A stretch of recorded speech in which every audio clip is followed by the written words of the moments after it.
नमस्ते बच्चों। हम अनुपात पढ़ रहे थे और आज अनुपात में हम और आगे क्वेश्चन करेंगे। तो देखो हमारे पास क्वेश्चन है, जैसे यदि a अनुपात b प्लस सी बराबर 2:5 दे रखा है तथा b अनुपात a प्लस सी 4:5 हो तो c अनुपात a प्लस बी कितना होगा, ये क्वेश्चन है। अब देखो इस क्वेश्चन में मैं दो मेथड बताऊंगा। पहले अपन लॉन्ग मेथड से करेंगे, फिर मैं इसका शॉर्ट ट्रिक बताऊंगा कि उससे कैसे करते हैं। तो पहले समझो, a अपॉन बी प्लस सी ये दे रखा आप में 2/5 और b अपॉन a प्लस सी ये दे रखा हमें 4/5। अब देखो 4 और 5 9, तो 9 से मैं इसमें ऊपर नीचे गुणा कर दूंगा। अनुपात को सेम बनाने के लिए ऐसा करते हैं कि दोनों अनुपातों को क्या करते हैं, एक जैसा बनाते। इधर 2 और 5 कितने हो गए, 7, तो इसमें 7 से ऊपर नीचे गुणा कर दो।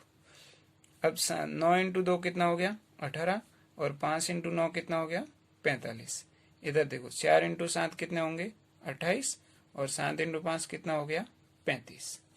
अब देखो ये a 18 है और b कितना है 28 है, तो मैं निकालना चाहूँ a प्लस बी, तो मैं निकालूंगा 18 प्लस 28, तो ये हो जाएंगे मेरे पास a प्लस बी कितना हो जाएगा 8 8 16, यानी कि ये हो जाएंगे 46। अब मैं चाहता हूँ कि a प्लस बी प्लस सी तीनों निकले, तो तीनों a प्लस बी प्लस सी, तो इन दोनों को ऐड कर लो। तो 18 प्लस 45 करूंगा तो a प्लस बी प्लस सी, तो ये हो जाएगा 18 प्लस 45, ये हो जाएगा मेरे पास 63। इन दोनों को ऐड करोगे तो भी 63 होगा, इन दोनों को ऐड करोगे तो भी 63 होगा, क्योंकि मैंने अनुपातों को समान बना दिया। अब मुझे क्या निकालना, c, तो a प्लस बी प्लस सी में से a भी माइनस करूंगा तो c बच जाएगा, यानी कि 63 में से 46 गया तो कितना बच गया मेरे पास 17।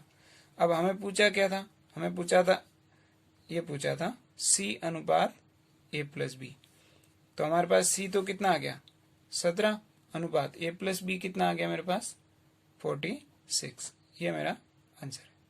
अब देखो इसको शॉर्ट में कैसे करते हैं उसको समझो।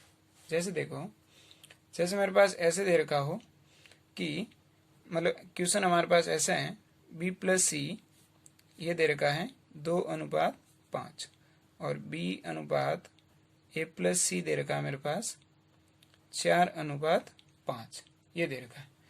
तो इनमें क्या करो, यहीं पे गुणा कर दो, इसको 9 से और इसको 7 से, तो ये हो जाएगा 18:45 और ये हो जाएगा 28:35। अब देखो यहां से a कितना मिल रहा है 18, b कितना मिल रहा है 28, b प्लस सी 45 और a प्लस सी 35।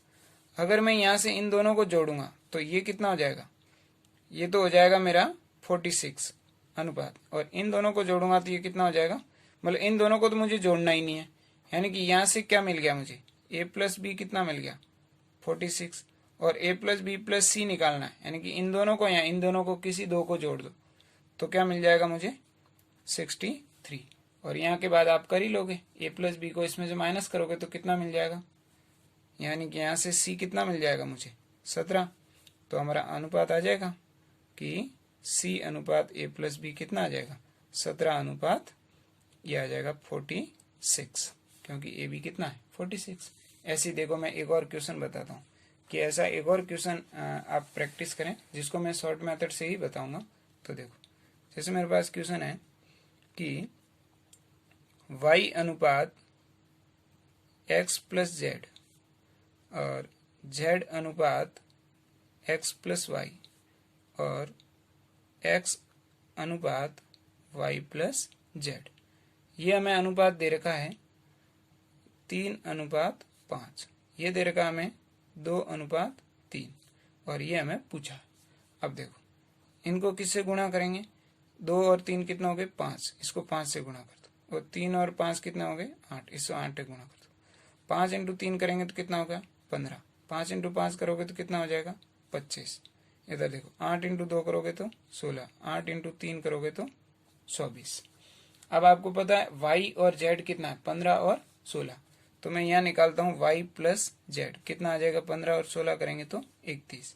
और मैं बोलूँ x plus y plus z बताओ, तो इन दोनों को ऐड करेंगे, मतलब 15 और 25 को ऐड करेंगे तो कितना हो जाएगा, 40। अब बताओ यहाँ से मैं अगर निकालना चाहूँ कि ये y प्लस जेड 31 है, x plus y plus z 40 है, तो यहाँ से x कितना आएगा, तो x कितना आ जाएगा, 9 आ जाएगा। 40 में से 31 गए तो 9। हमें पूछा क्या था, x अनुपात y प्लस जेड, ये पूछा गया था हमें। तो x हमारे पास कितना है, 9, और y प्लस जेड कितना है हमारे पास, 31। तो इस तरीके से आप इस क्वेश्चन को सॉल्व कर सकते हैं।